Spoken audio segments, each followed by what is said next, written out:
Hello everyone. So I hope all of you are doing good. And in this session, we will go through some of the recent updates from the Atlassian ecosystem. And in case you are new to this channel, we make regular videos on Jira and Atlassian tools.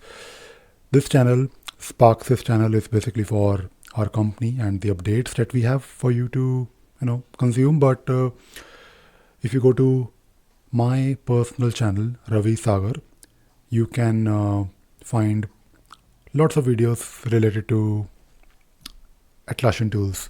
So today we just want to go through some of the updates that are important and worth sharing.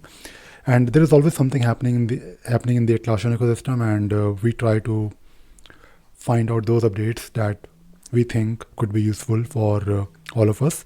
The first update I have for you, and that is where I will probably spend some time, is about Rovo and Confluence.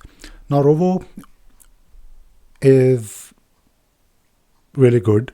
It has become really good these days, especially when it comes to Confluence. Now, Rovo can be used to write or assist you with writing a document. Rovo can be used to summarize a document. It can actually do a lot of other wonderful things. But if you're not sure in the beginning how it can be used, Atlassian is pushing and trying to share different ways. And this post on the community, how Atlassians create with Rovo, is definitely a very good read. If you spend maybe 10-15 minutes, you can actually learn about these use cases. And this is not really important for admins, but also if you are just a user, maybe you are trying to figure out how Rovo and Confluence features can work together, and what all you can do. So there are quite obvious things, but things like you can generate a page with all the issues that are coming from Jira. Instead of doing it manually, you can actually just give it a prompt. And I've recently played with Rovo's ability to elaborate a document, because sometimes when you have to write a document, you're probably short of words. But if you're doing something Jira specific or Confluence specific, Rovo already has that information. So, for example, if you're trying to create a document talking about 10 best practices in Jira, right, and you just mention those points, Rovo can actually elaborate it. So this is something that I have tried personally. But if you go to this page, it's week 2 of skip the blank page a month. So I think they are trying to share how Rovo can be used to create content in Confluence. So this is something that I recommend that you go through. For example, if you look at the page here, it says they have been using how Atlassian product team creates with Rovo. So Rovo turns tense project posters and architecture talks into clear diagrams on a whiteboard for me. So Rovo can potentially work with a whiteboard. So the prompt here is create a whiteboard diagram that explains the main concepts from this project poster, link to a project poster or conference page, right? Break it down so a cross-functional team can understand the main concept. So Rovo can create, I believe, a whiteboard, right? And maybe this could be interesting. So let us go and take a look. So if you are maybe in your Jira instance, if you're by the way listening to this podcast, don't worry, you can always try it on your own Jira instance. So I'm just trying to see how this can potentially work. So let me open one of my my Confluence, a development version of my Jira, and I have here another meeting notes. Okay, some meeting notes here. So let us see what we can do. So here we have Rovo, and we will try to give it a prompt. Create a whiteboard based on this page, right? So this is the page. Also elaborate on a whiteboard 4 steps to create an issue or create an issue in Jira for the marketing team. Step number 1 is create a task. Step number 2, send for approval. Step number 3, review. Step number 4, approve, publish, something like that. I'm just trying something very quickly. So let us see what Rovo can do. And it is reading the page and it is probably doing something. And this, as per the prompt, I'm just using the word whiteboard. And by the way, we have created a couple of Forge apps using, not really using Rovo, but apps to do something with Rovo, right? You basically can create an agent. So this is something that you can do as well. So it says here, okay, we have this page ready, or maybe not ready. Let's just take a look very quickly. But it seems like it has done something, or it is doing something. Okay, so it is doing something here. Let us take a look. Okay, yeah. So not bad actually. It is actually creating the whiteboard. So this is really good. I'll probably make a separate video on this, but I think this will be super helpful. So I'll let you explore it on your own. So we also have some other use cases here, like how Atlassian research team creates with Rovo. So as a researcher, creates a database to organize user research findings and insights for new project X. Okay, and it is basically in the prompt telling Rovo to also look for the link or a link to a Loom recording. So this is something that Rovo can do. Then we also have this third use case, use the meeting notes from this page to fill out the template. Okay, so this is also interesting. How Atlassian campaign team creates with Rovo. As a campaign strategist, create a whiteboard. So yeah, Rovo can do quite a lot, and I think this page will definitely help.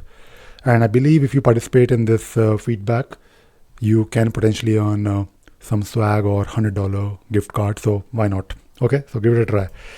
Okay, so let us move on. The next update that I have for you is about bulk actions on Trello. Now we all are familiar with the bulk update in Jira, and I think Trello is getting a lot of love recently from Atlassian. I think a few months back we also covered Trello, and I think they keep on increasing, different ways for the users to work on Trello, maybe do some bulk updates or bulk movement. So yeah, do take a look. I personally don't use Trello, or to be honest, I haven't used it in a while, but Trello is of course very popular.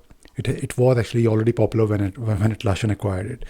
So for those people who are actually using Trello already, of course, you can expect these new features and go ahead and try it. All right, so let us move on to the next update, which is about the Bitbucket pipelines. Now, we have tried Bitbucket pipelines in the past, and we're still trying to figure out how we can use Bitbucket pipelines with our Forge app development. This is something that we have been doing internally, and I think Bitbucket is changing, by the way. Recently, Bitbucket, I think it was not recent, but sometime last year, Bitbucket announced that on 15th of March, which I believe is today, right? So on 15th of March, they will be deprecating their old billing system. So you have to, or you had to associate your Bitbucket account to an organization. If in case you haven't done it already, do that today, or maybe not today because you're watching this or you listen to this podcast or session or video on 16th of March. But if you didn't do it, then Atlassian will probably create, it must have created a new organization for you. But Atlassian is doing quite a lot on things like Trello and Bitbucket. Bitbucket pipelines, I think, is getting some new limits when it comes to variables and the way you can use those variables. I believe in future there will be a limit of 50 variables. So this is something that you need to be aware of. So yeah, I thought I'll probably share this. Then talking about the upcoming event on 21st of March, there is an event for Greater Noida. And in Delhi NCR, I think there are I think 4 or 5 communities. I know about Delhi and Gurgaon. That is number one. Then we have Noida, then Greater Noida, and then we have Faridabad, and we also have Ghaziabad. So we have too many communities in Delhi NCR region, which is fine, which is good, because uh, it is always good to have a community where people can collaborate and they can learn from each other. I just wanted to highlight one thing that uh, just trying to share. We are always looking for talent. In case you are in Delhi NCR, uh, please reach out to me and send me a message on LinkedIn, and we can talk. If you are looking for Jira admin or Jira consultant role, then we are looking for you. Okay, going back to the event. So this event is all about Jira filters unlocked from search to smart automation. So I believe in this session, this is actually in-person session. So I guess in this session you can learn about JQL and filter subscriptions, and how you can use the uh, the automations. So you can definitely learn a lot. So do consider going to this event in case you are free on 21st of March. It is in person, and you will get chance to meet people. All right, so moving on, the next thing that I want to talk about is the blog that we posted recently, which was about uh, a strategy when you are trying to move to cloud. Now, I know a lot of companies, when they move to cloud, they have an option. They have an option where they want to move to cloud directly. And I'm talking about those companies where they have more than one instance. So, and this is actually not at all uncommon. There are a lot of companies where they had multiple Jira instances for some reason, especially for big corporates. And when you're going to cloud, one option is that you go to cloud separately. Like first Jira instance will be migrated to Jira Cloud 1, and so on. So basically on cloud you'll still end up with multiple Jira instances, but because you're doing it now, a consolidation, which is a big change for everyone, you might consider just migrating or doing a consolidation and just using one Jira instance moving forward. Now, when you do that, you have the option to do consolidation before or after. Of course, there are pros and cons when you're doing this consolidation. Usually, if you do it before, you can potentially save money, because maybe your Jira Cloud or migration to Jira Cloud is not really like a quick activity. You have to spend time. Usually you have to spend time and you have to plan. So maybe if your migration to cloud is happening next year, so this year you might consider doing a consolidation of your Jira instances, right? Because you may have users who are common. You might be paying for 2 Jira instances. It is always good to have just one. Of course, it is not always straightforward, but in most cases you can. And you can have, of course, maybe one more node, and you will end up saving a lot on licenses, right? So this is something that you can consider. So in this particular blog post, and also a video, by the way, we made a video as well. You can learn about these things a bit more in detail. And in case you have any questions, in case you are trying to figure out the best way, you can always reach out to us. We can help you doing the initial analysis and creating a plan for you. And of course, we can also help you with the actual migration to cloud. All right, so that is it about the blog of the week. The last thing that I want to talk about is this unfortunate news from Atlassian couple of days back. I think it was, earlier this week, when Atlassian announced that they are going to lay off 1,600 people.